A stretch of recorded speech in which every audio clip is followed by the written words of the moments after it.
Italy के एकीकरण में मेज़िनी की क्या भूमिका थी? आज हम ये पढ़ेंगे।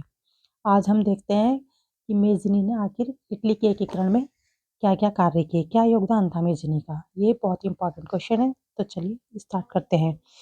मेज़िनी एक लेखक, दार्शनिक, साहित्यकार और गणतांत्रिक विचारों का समर्थक था।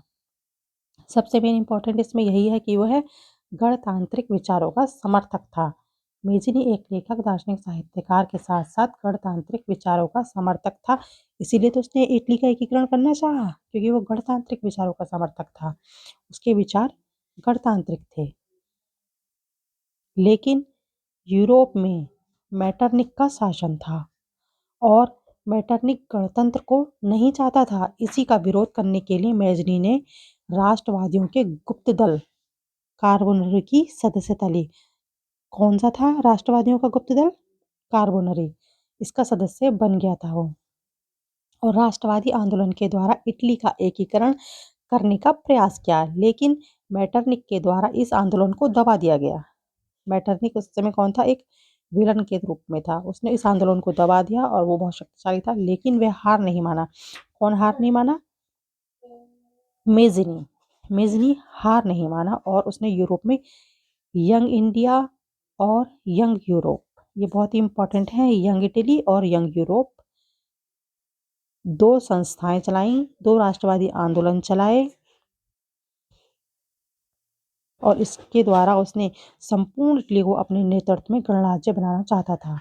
और इन आंदोलन के द्वारा जो उसने ये यंग इटली और यंग यूरोप बनाए थे। यंग इटली 1831 में बनाया था, यंग यूरोप 1834 में बनाया था। तो उसके द्वारा वो क्या करना चाहता था? राष्ट्रवादी आंदोलन चलाया।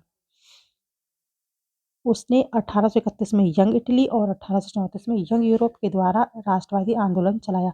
अब मेज़िनी इटली को अपने नेतृत्व में गणराज्य बनाना चाहता था, लेकिन दूसरी तरफ चार्ल्स, अल्बर्ट और पोप अपने नेतृत्व में एकीकरण करना चाहते थे। तो इस प्रकार विचारों में विभिन्नता के कारण भले ही इटली का एकीकरण नहीं हो सका, लेकिन मेज़िनी के प्रयासों ने भविष्य में इटली के एकीकरण का मार्ग खोल दिया।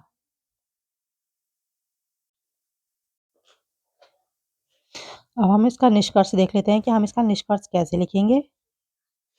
इटली के एकीकरण में मेज़िनी का महत्वपूर्ण योगदान था। मेज़िनी का उद्देश्य ऑस्ट्रिया के प्रभाव से इटली को मुक्त करवाना था तथा इटली का एकीकरण करना था।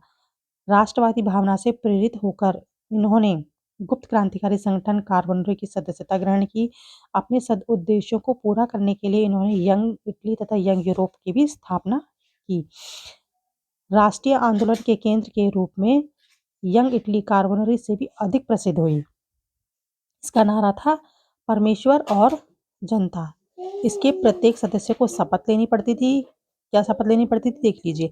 मैं स्वतंत्र और गणतंत्रात्मक इटली की स्थापना के लिए पूर्ण रूप से अपना सर्वस्व बलिदान कर दूंगा। तो ये था हमारा आज का क्वेश्चन, इटली के एकीकरण में मेज़िनी की भूमिका। आई होप आपको ये पसंद आया हो, तो मेरे चैनल को लाइक करें, शेयर करें एंड सब्सक्राइब करें, जिससे कि आपको मेरी वीडियो सबसे पहले मिले। Thanks for watching.